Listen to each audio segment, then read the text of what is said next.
this week I was hanging out with, a relative, and he's like, so are you talking to anybody? And I'm like, no. And he's like, really? So you're not talking to nobody? I'm like, I'm not in a hurry to. And he's like, well, I have this friend. And I'm like, oh gosh. And he was just boasting about, how on fire his friend is and all that other stuff. And I'm like, what you mean on fire? For God. Okay. Yeah.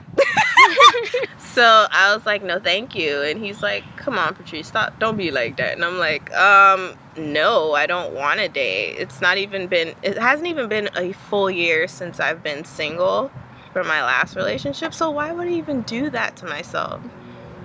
And I don't believe in dating just to date, just because you're bored and you want something to do. That's what friends are for.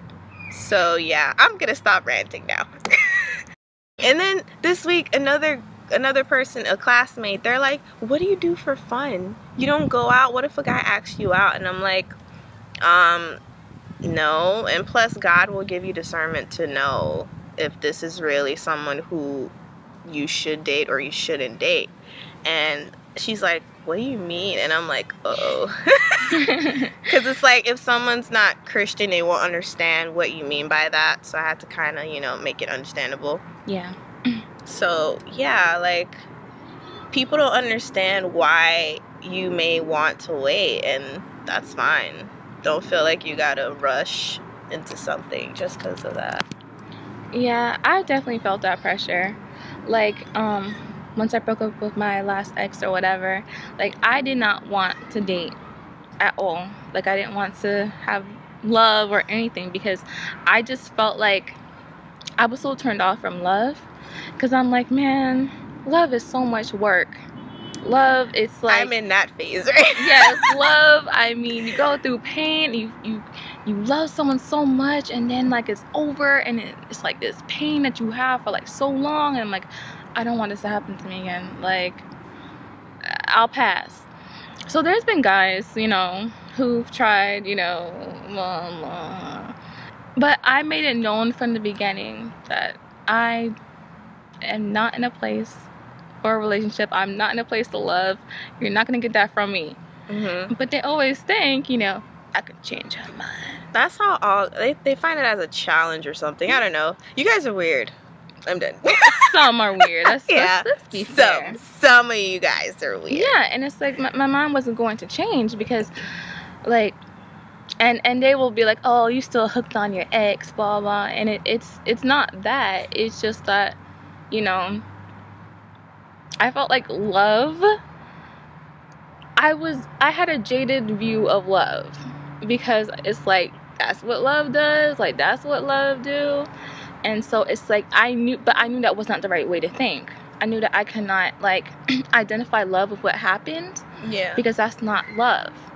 So I knew that I had to learn from God what it means to be in love and what it means to be in a relationship, what it means to be married. Because my mind was like, that's the first time I felt love, and that's what happened. Like, that's crazy.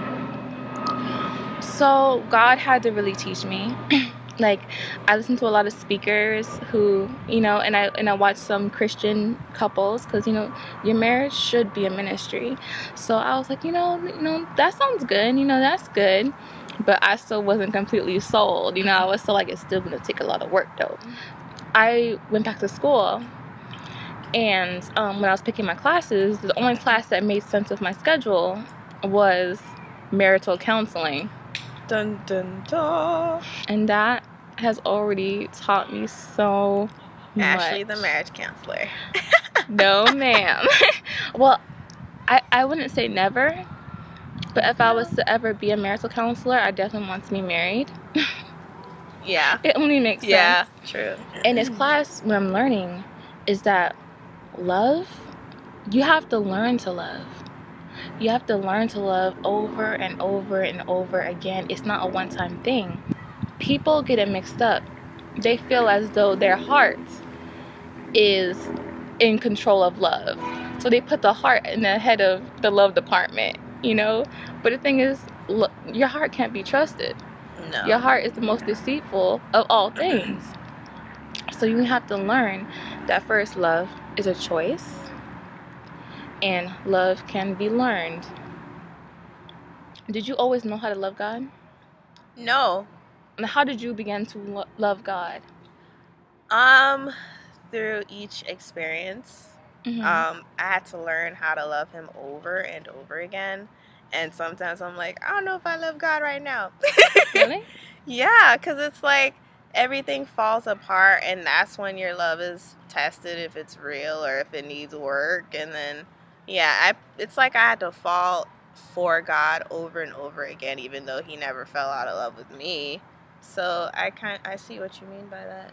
Yeah, you have to learn to love God. You have to learn who God is. You have to learn how he loves us. And you have to learn what makes him mad. You have to learn what makes him happy. You have to learn what he expects. And you learn that in his word. You learn that through revelations. You learn that through communication with him, fellowship with him. That's how you learn. And then it's the same thing with a person. You have to learn how to love them. You have to learn what makes them happy. You have to learn what makes them sad. You have to learn everything about them, how they react to certain things. And you have to decide that you are going to love this person. And only if you decide that you're going to love this person, then you're signing up for loving them through everything they're going through. Like, when I'm pregnant, he's going to have to learn to love me with my raging hormones. You know, I'm going to have to learn to love him with his midlife crisis. You know, he's going to have to learn to love me even when he sees a girl who's physically more attractive than I am. I'm going to have to learn to love him even when I see a guy who has all the qualities I would prefer in a man. Mm-hmm. So it's like you have to learn these things. Love is to make you holy. Because what's the greatest commandment? To love the Lord with all your heart, mind, and soul. And to love thy neighbor as yourself. So it's like, if you cannot love your husband, if you cannot love your wife, then you can't possibly love God. As you're going through your obstacles and everything, you have to learn to love them through everything. And that's going to teach you how to love God. So it's like your marriage is meant to make you holy. And your marriage will just show you how much you don't look like Jesus. Yeah, well, I don't want to say back in the day, but yeah, back in the day, a couple years ago, I used to have a different view of marriage. I used to think, okay, you marry each other because you love each other, right? But then I realized a lot of people say that it wasn't enough, and I didn't understand what they mean by that. You ever heard that before, when they say, just because I love them, it wasn't enough to keep us? Yeah, it's not enough. Yeah, so now I'm understanding, wow, like, marriage really is supposed to reflect the Christ and the church. Exactly. And, yeah. It's pretty humbling from all the stories I've heard.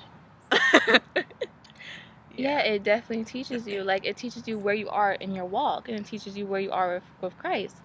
Because it's like, a man does something to mess up. Am I forgiving him, or am I scolding him? Am I yelling at him?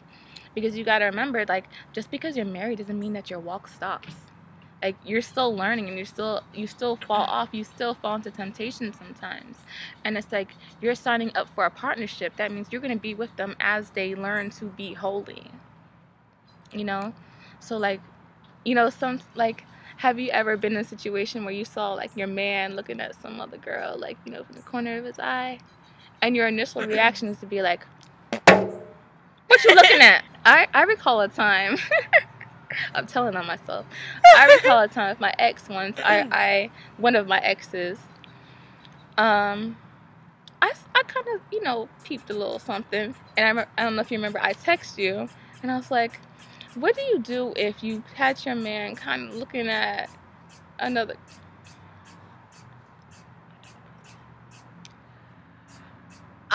That's happened to me. But no, I'm saying, do you remember when I texted you that?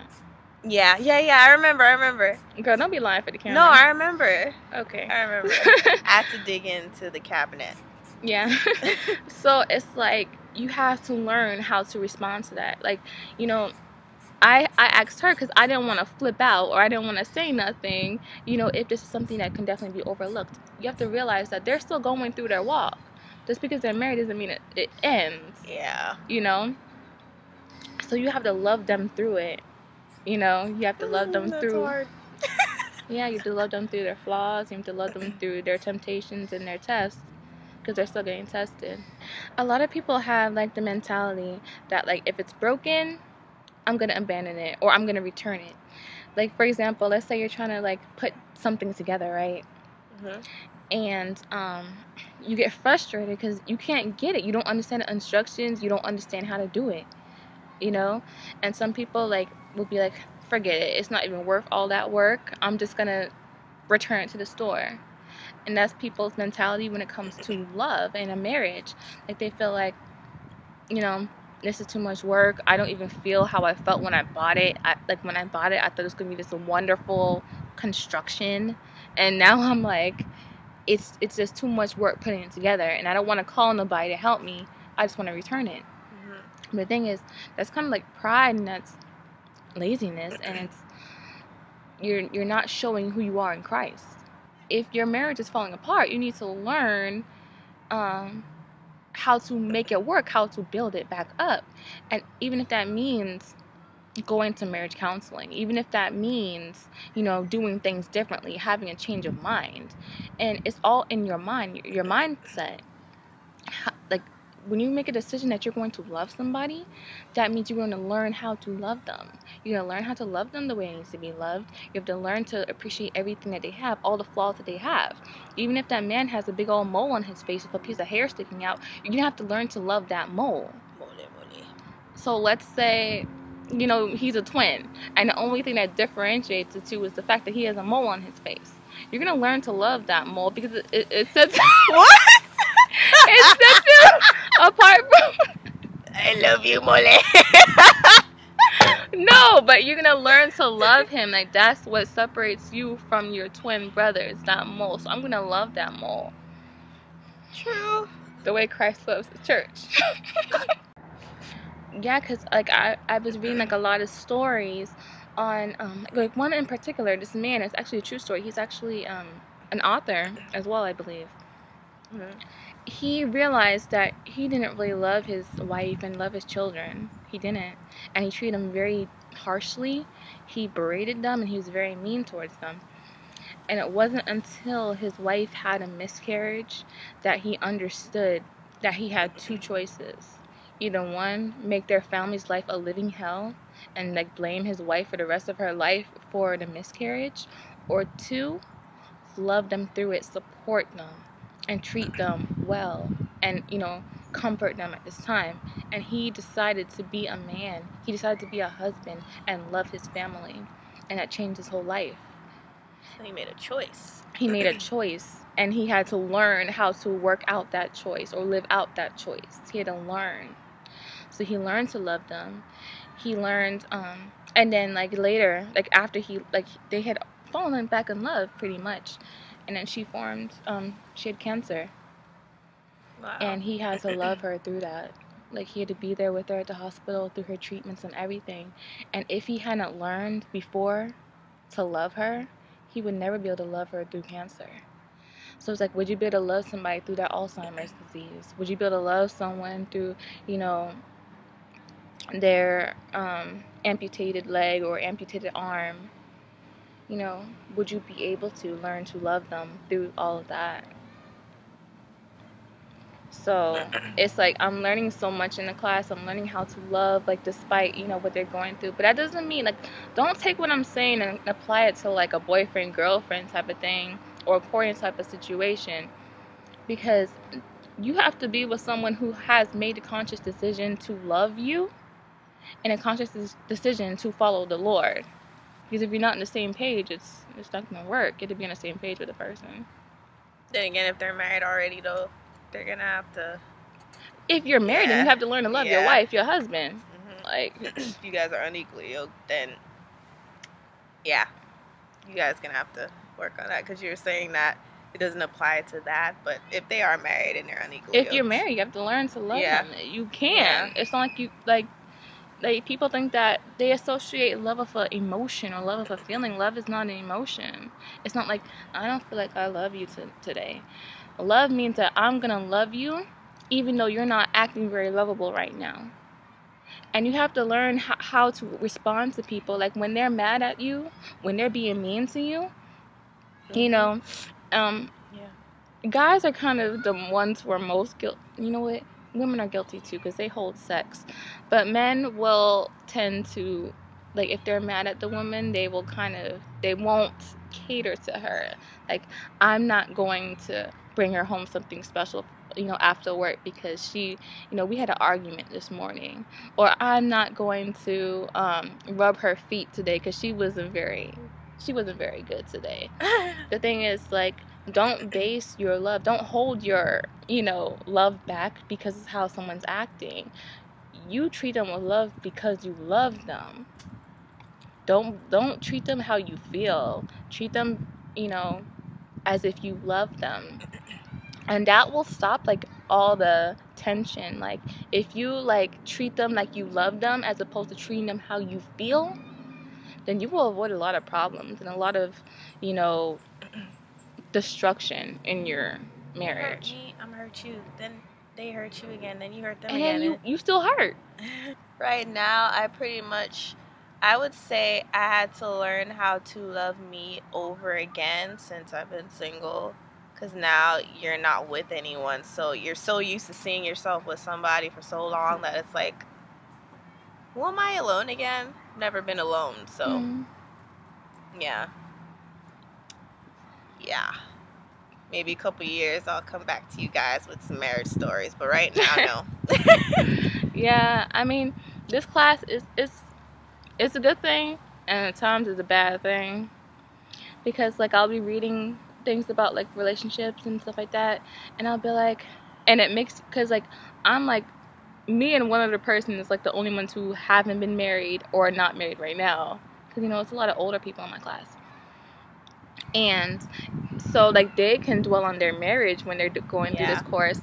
The only thing I can reflect on is, like, my past relationships. So, like, learning, like, the different scenarios and the different counseling things and what I am to do, I'm like, you know what, that could have been fixed. Or that could have turned out differently. Or there was just miscommunication there. Or, like, just some issues that should not have been issues. And so it makes me dwell on that. Like, man, it could have worked if we did certain things differently. But the thing is, like, I had to remind myself that, like, it takes two people. Not only that, but nobody knew then what we know now. It takes two people. It takes two people who want it. Because, like, there's a difference between if someone cheats, there's a difference between someone who cheats because they're looking for someone else to be with rather than you. And there's a difference between someone who cheats because it was a mistake and they never want to do that again. Like, it was a moment of weakness. There's a difference between a moment of weakness and actively trying to look for somebody else as opposed to you. So, what do you think? Do you think you'd be able to, like, be with someone after they cheated on you? Or rather than cheated, flirted with someone? God would have to deal with me on that. That's the only thing I can say. Bless you, girl. Yes. Yeah, he would have to help me because outside of God, I would hold that in my mind for a very long time. Because before I was into this whole Christian thing, if somebody were to hurt me, that's going to be in my mind all the time. So even if I'm nice to them, I'm going to be like, but in the back of your mind, yeah. So now I have a reason to do this. So, really? You're vengeful? Back in the day, yeah. I had an anger problem in the past, yeah. I would break things if I'm mad. But if I'm not mad, I was super nice. But if I'm mad, it's like another person. Like Hulk. Yeah. Hulk smash. Well, yeah, I feel like before I was a whole lot what's going on? Oh, your earring? Yeah.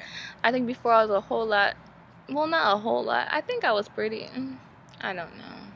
I think everyone will have different opinions on this, but I feel like I was not too tolerant of it, like the whole flirting. Like, if your guy flirts with somebody else, like, I'm like, what? Like, what is that? Like, type of thing. And, I threatened to leave, like, when that happens. And the thing is, like, that's not, well, for marriage purposes, that's not grounds to leave somebody. And that's definitely something that can be worked through. Like, everyone, they go through, like, their temptations and they go through their moments. Are you okay? Yeah, gotta blow my nose. So everyone goes through their things. And it's like, you have to make the decision that, like, you know, when he has his tests and when he fails his tests or she fails her tests, I'm going to be here. And I'm going to work with them through it. I'm going to pray with them about it. And I'm going to learn to love them despite the choice that they made. And they will get better. It doesn't have to end there. It doesn't have to end at them winking at some girl or liking their picture or commenting their picture. Or it doesn't have to end at them, you know, looking at certain things or certain people. It doesn't have to end there. You can work it out and you can learn to love each other. Like, all hope is not lost. There is definitely hope. And there is a chance.